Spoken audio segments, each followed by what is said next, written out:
സ്വന്തമായി വീടില്ലാതെ നിർധനാവസ്ഥയിൽ കഴിയുകയായിരുന്ന സഹപാഠിക്ക് ഒരു കൈത്താങ്ങുമായി Puthanathani Cherooral higher secondary സ്കൂളിലെ NSS വിദ്യാർത്ഥികൾ. ബിരിയാണി ചലഞ്ചിലൂടെ വിദ്യാർത്ഥികൾ സമാഹരിച്ച പണം ഉപയോഗിച്ച് വാങ്ങിയ ഭൂമി കൈമാറ്റ ചടങ്ങിന്റെ ഉദ്ഘാടനം തിരൂർ നിയോജക മണ്ഡലം MLA കുറുക്കോളി മൊയ്തീൻ നിർവഹിച്ചു. തിരുനാവായ ഗ്രാമപഞ്ചായത്ത് പ്രസിഡന്റ് കൊട്ടാരത്തിൽ സുഹറാബി അധ്യക്ഷത വഹിച്ചു. തിരുനാവായ ഗ്രാമപഞ്ചായത്ത് ക്ഷേമകാര്യ standing committee chairman Shri Nasar Ayappalli, school PTA president Haris P, PTA vice president Abdul Jaleel എന്നിവർ ആശംസകൾ അറിയിച്ചു. Higher secondary principal Nishad Thottoli സ്വാഗതവും NSS പ്രോഗ്രാം ഓഫീസർ മനോജ് നന്ദിയും പറഞ്ഞു.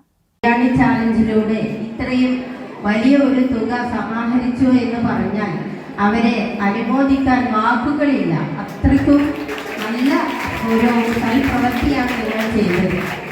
ഞാൻ ഇത്രയും ഇതുപോലെയുള്ള ഒരുപാട് സ്കൂളിൽ പല മീറ്റിങ്ങുകളിലും പങ്കെടുത്തിട്ടുണ്ട്. എന്നാൽ ഇന്ന് ഈ സ്കൂളിൽ പങ്കെടുത്ത ഈ സന്തോഷം ഞാൻ കുട്ടികളെ ഹൃദയം തൊട്ട് നിങ്ങൾക്ക് സമർപ്പിക്കട്ടെ. ഒരു ബിഗ് സല്യൂട്ട്.